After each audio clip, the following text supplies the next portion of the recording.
দেশে রোববার সকাল ৮টা থেকে সোমবার সকাল ৮টা পর্যন্ত ডেঙ্গু আক্রান্ত হয়ে আরও ৩ জনের মৃত্যু হয়েছে। এই নিয়ে চলতি বছরের ১ জানুয়ারি থেকে এখন পর্যন্ত ডেঙ্গুতে ৪৮ জনের মৃত্যু হয়েছে। গত ২৪ ঘণ্টায় ডেঙ্গু আক্রান্ত হয়ে হাসপাতালে ভর্তি হয়েছেন আরও ৪৯২ জন রোগী। এসব রোগীর মধ্যে সর্বোচ্চ ১৫৪ জন বরিশাল বিভাগে।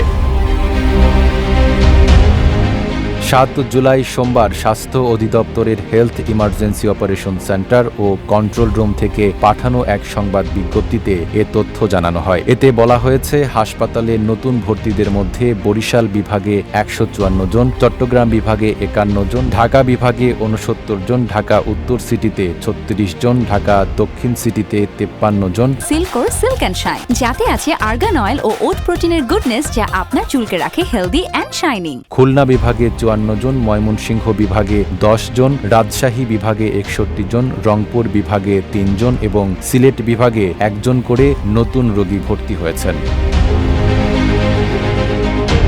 এদিকে গত একদিনে সারা দেশে ৪১১ জন ডেঙ্গু রোগী হাসপাতাল থেকে ছাড়পত্র পেয়েছেন। এ নিয়ে চলতি বছর ছাড়পত্র পেয়েছেন ১১,৪০৯ জন। স্বাস্থ্য অধিদপ্তর জানিয়েছে, এ বছরের জানুয়ারি থেকে এখন পর্যন্ত সব মিলিয়ে ১২,৭৬৩ জন রোগী হাসপাতালে ভর্তি হয়েছেন।